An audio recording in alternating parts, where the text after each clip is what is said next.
บรรทุกะพระสงฆ์พระเถระผู้ใหญ่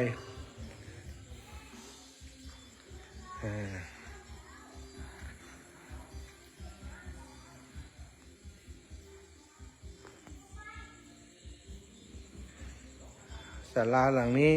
เป็นศาลาที่ทางอบต.มาสร้างส่วนหนึ่งแล้วก็ตุลุง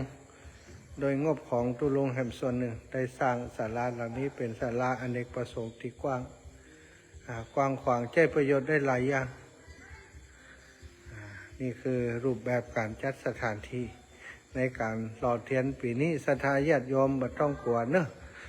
ตีนั่งที่นี่สบายมากใส่เกิบเข้ามาเลยซุปเกิบเข้ามาห้ามเอาเกิบไว้นอก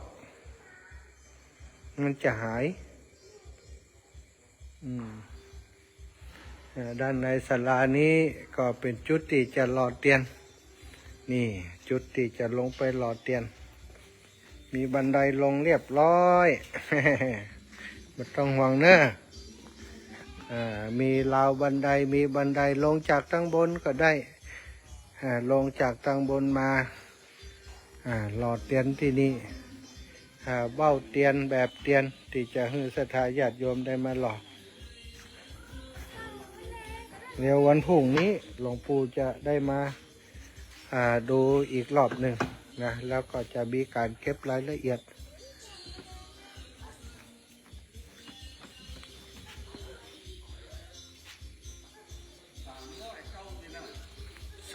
309ที่นั่งสำหรับเก้าอี้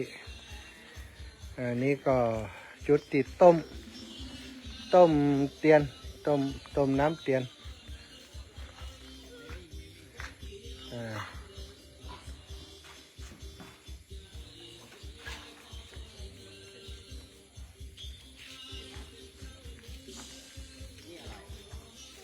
นี่ก็พระสงฆ์ที่จะเจริญพระพุทธมนต์เปลี่ยนทีละ9 รูปเปลี่ยนกัน9 รูป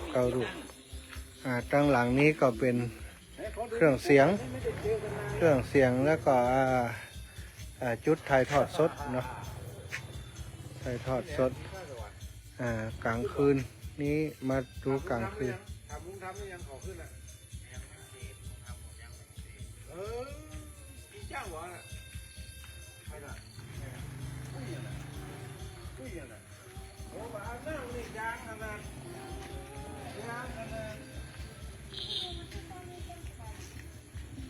พอซื้อโซน50 บาท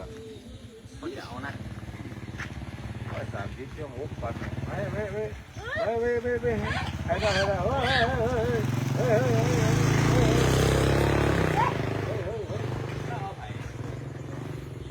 จุดนี้คือจุดที่เป็นกองด้วยการประชาสัมพันธ์โต๊ะประชาสัมพันธ์จะอยู่ตรงนี้ตุลุงยองเนอะเตรียมโต๊ะไว้ให้ตุลุงยองเรียบร้อยละ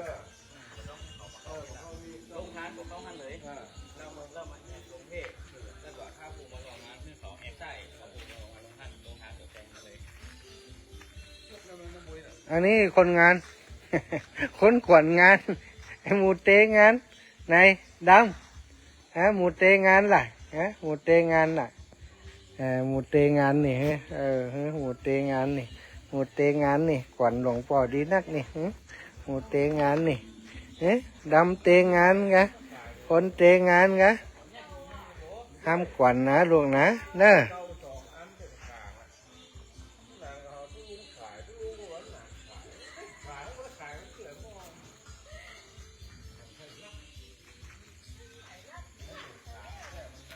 มันน่าจะมีขายถ้าคนเนี่ยมันต้องขายคนต้องมาข้ามไปครับ